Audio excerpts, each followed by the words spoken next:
Am I the asshole for calling my wife ridiculous for saying she won't attend my family's Christmas over stockings? So my mom has a tradition for every Christmas, and that is to get custom stockings of her grandchildren's names. And then of course she hangs them near the fireplace. My wife and I have been together for 3 years, and she has a son, my stepkid, from her former marriage. When she found out about that tradition, she said she expects my stepson to get his own stocking and be hanged along with the other kids' stockings. I asked my mom, and she said she loves her step-grandchild but doesn't feel comfortable yet to have a stocking of his name. And apparently my wife refused to drop it and chose it as a hill to die on. Am I the asshole for calling my wife ridiculous for saying she won't attend my family's Christmas over some stockings? My wife refused to drop it and said that if our stepson doesn't get his own custom stocking hung, she's not going to the Christmas party. We argued about it for days. I finally blew up and told her it was not reasonable for me or her to dictate how my mom decorates her home, or what stocking she hangs. She started crying and calling me blind for not seeing how my family are treating my stepson. I said they love him and some stocking isn't going to prove anything. She said she wouldn't go, and I called her ridiculous for deciding not to go over something so trivial. She's refusing to speak to me. Am I wrong? Am I wrong for demanding a refund on drinks I bought a stripper? I regularly visit a gentleman's club in my area, and for the past few months, I've been seeing one particular dancer, Tiffany. In addition to tipping her and getting dances, I buy Tiffany at least one drink every shift. She always requests the same thing, a screwdriver made with a certain brand of vodka. A while back, I went in and Tiffany sat with me as usual. I ordered Tiffany's drink from the barmaid and got one for myself as well. But when I sipped it, I didn't taste any alcohol at all, despite having seen the barmaid pour from the same bottle she used to make Tiffany's drink. Tiffany excused herself to freshen up, and after the barmaid walked away, I grabbed the bottle and poured some into the empty glass. As I suspected, it wasn't vodka, it was plain water. This just sounds so fucking funny to me. When Tiffany came back, I asked if we could go in the back for a dance. When she sat on my lap, I asked her about the fake vodka. I told her I knew it was really water. She tried to tell me it was a one-time thing because she's visiting her sick grandma tomorrow and doesn't want to be too hungover. I pressed her and asked her if she'd been getting water shots the entire time we've been seeing each other. She finally admitted that she's a What? She finally admitted that she's a Mormon and doesn't drink alcohol at all. I admit that I got pretty upset about how she lied, so she called a bouncer and I got kicked out. When I tried to go back, I was told that I've been permanently banned from the club. I told him I wanted to speak to a manager, and he threatened to kick my ass into next fucking week if I didn't leave. I told him I was basically frauded and that I wouldn't demand any money back for the aborted lap dance, but I wanted a refund on every drink I was tricked into buying for Tiffany. I've been seeing her every Friday and Saturday, plus a few other weeknights from time to time. So even assuming I only bought her 2 drinks on Friday and Saturdays, that puts me at 2 drinks times 2 nights a week times 20 weeks, which equals 80 drinks. Every screwdriver is $12, so that puts me at $960 spent on nothing but orange juice and water. He called me a Utes and hung up, but they haven't heard the end of this. Am I the asshole? What's a Utes? I'm gonna Google it. What's a Utes?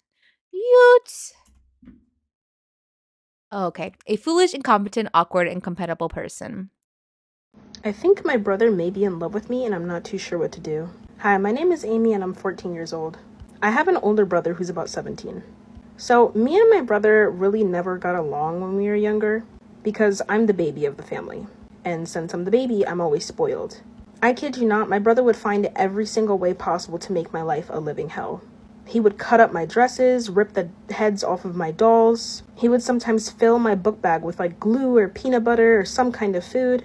He would bother me pretty badly, and I would tell my parents about this, and they were like, oh, boys will be boys. But he did get some form of punishment, and he eventually stopped after he started getting the forms of punishment. But this was going on for a good 3 years until they did something about it and realized how much it was mentally affecting me.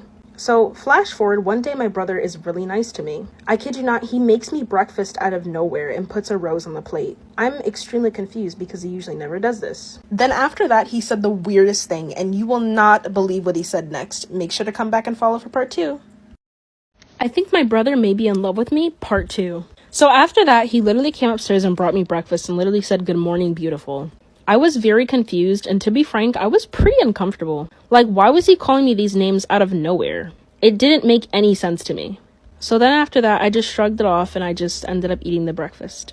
Then, out of nowhere, he gave me $10 and said, take this and take care of yourself. I was super confused because he literally made my life a living hell. Why would he want to be nice all of a sudden? Then next thing you know, he surprised me by picking me up at school instead of having me take the bus and took me on a surprise shopping spree. And then we went to Victoria's Secret. And then this is when he wanted to buy me the bra.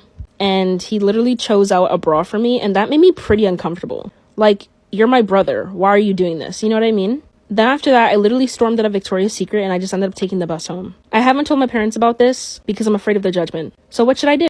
My husband and I have been together for 6 years, married for 2. We've had an amazing relationship. He's always wanted a large family, lots of kids, house with a picket fence, you know the deal. I've never liked children, but everyone I've talked to told me it's different when they're your own. So we went ahead and had a baby.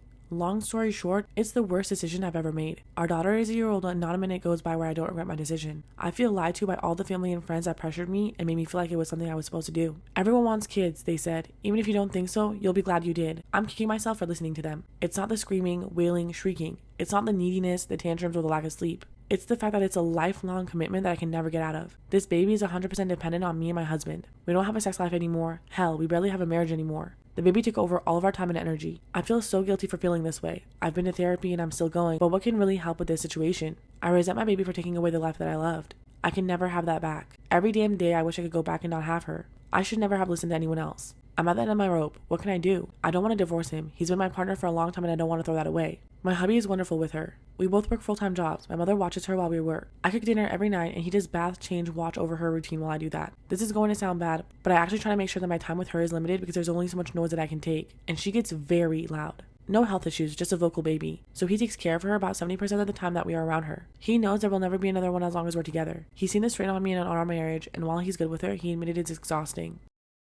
Part 2. I regret having a child with my husband. It's been 3 months. We split up. It's been the worst thing, even worse than I thought. I ended up coming clean and showing him my original post, and he didn't take it well. He was confused, said that I was a great mother, and he had no idea why I felt that way. I told him I would like to go to couples therapy with him, so that he could see how I feel when our emotions aren't going haywire and I can be rational. Basically, I suggested he sit with me when I go to therapy, and he agreed. At first, he was more than willing to work with me. He said he would do most of the childcare, which he already does. He said he'd let me do all the fun stuff, playing with her, reading with her, singing, cuddling. To me, none of that is fun, and suggested that maybe we could even get separate housing. We both make good money. I could get a 1-bedroom apartment and see him for dinner, and just go to sleep at a different place. That's when it hit him that I was really serious about not wanting her. He started crying, told me this wasn't what he expected when we said our vows, and that I might have said some things like, well, I didn't expect to be pressured into having a child that I didn't want, but that happened. I stayed with my female coworker for a few days to calm down. We went no contact for those days. When I came back home, all my stuff was packed and by the door. He was sitting on the couch, staring into space. Our baby was down for a nap, so we had to talk quietly. He said he was going to file for divorce and ask for sole custody. I said okay. He seemed sad that I wasn't going to fight for her. I ended up getting my own apartment like I said I would, but it's lonely.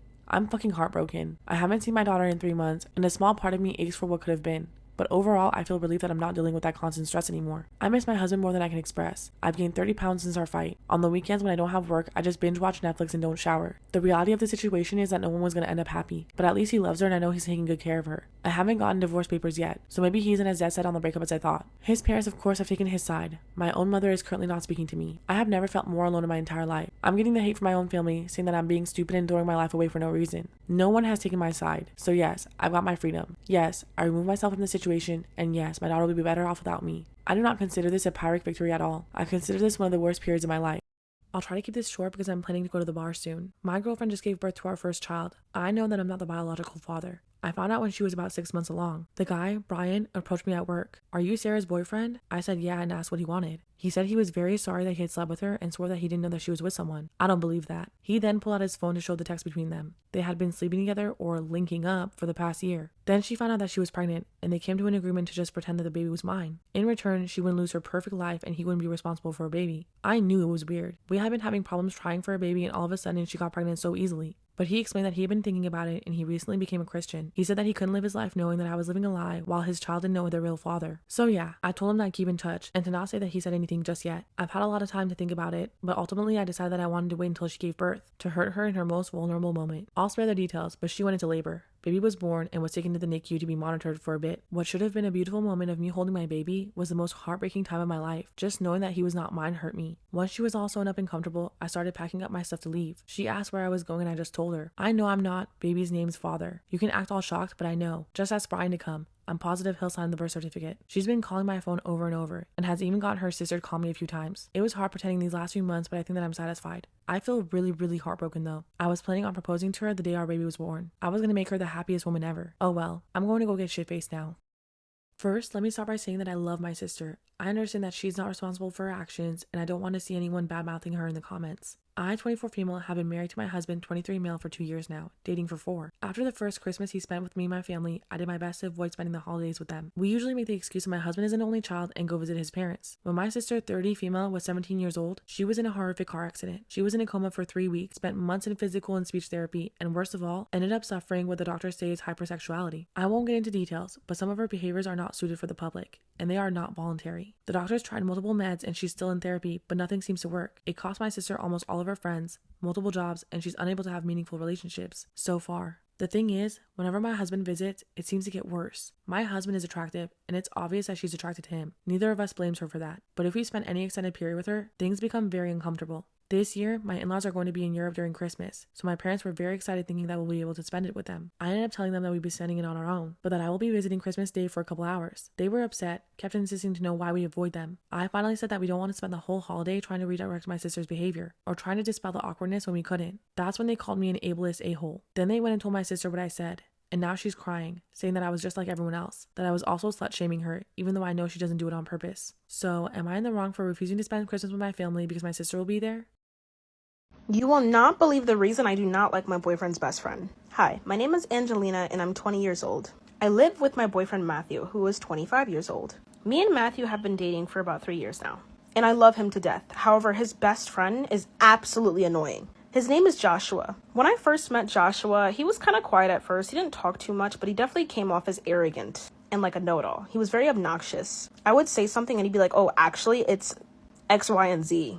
And he acted as if my opinions were factual and wanted to debate me on them. I would find this extremely annoying. I told Matthew about it all the time, and he told Matthew to stop as well, but I had to get to a point where I had to stop being around Joshua. So obviously Joshua comes over from time to time because me and Matthew live together and that's his best friend. And I was overhearing a conversation they once had had. Matthew's ex had apparently texted him and wanted to speak to him again. But Joshua claimed that he shouldn't communicate with him because I was going to be annoying, quote unquote. And you will not believe what he said next. Come back for part 2. You will not believe the reason I do not like my boyfriend's best friend, part 2. Joshua literally said I was annoying, so you can't be sitting here cordial with your ex because she'll overthink and be annoying. Matthew didn't say anything to this, so obviously I took offense to that, but I was more concerned about what Joshua was saying. So after Joshua had left, me and Matthew were talking. I was like, why didn't you defend me when your best friend was blatantly disrespecting me? And he was like, oh no, he didn't mean it. He just meant like he didn't want any problems between us. And I'm like, but that's not what came out of his mouth. And he's like, okay, babe, I'm sorry. I'll talk to him about it later. And I was like, yeah, I hope you do because your best friend's an asshole. So after that, everything was fine and we went to bed. So sometimes Joshua would be invited to our hangouts with our other friends, and he would be extremely annoying. He was annoyingly clinging to my boyfriend. It was almost as if he had feelings for him. He would say things like, oh, you'll do that for your girlfriend, but not for me. That was extremely weird, and it made me quite uncomfortable. So I would snap back and be like, yeah, because I'm his girlfriend, you're not. And you will not believe what he said next. Make sure to come back for part 3. You will not believe the reason I do not like my boyfriend's best friend, part 3. So then after that, I kid you not, Joshua was like, well, I came first. I don't even know why you came in the picture. I was like, what? Like, what are you talking about, bro? That was actually insane to me. And I looked over at Matthew and he was a little confused as well. In my head, I was like, is this dude like in love with my boyfriend or is he just jealous he's not getting as much attention anymore? I was so confused and I couldn't differentiate between the two. So one of my friends jokingly said like, damn, you want to be his boyfriend so bad. And they all laughed, obviously, to like stop the tension in the room. Which I'm glad he did because I was literally about to go off on Joshua. Because that made me extremely uncomfortable. And ever since then, like Joshua and me have never been mixed ever together. And I rarely hear about him anymore, which is great. I'm just not too sure if I should confront him or not.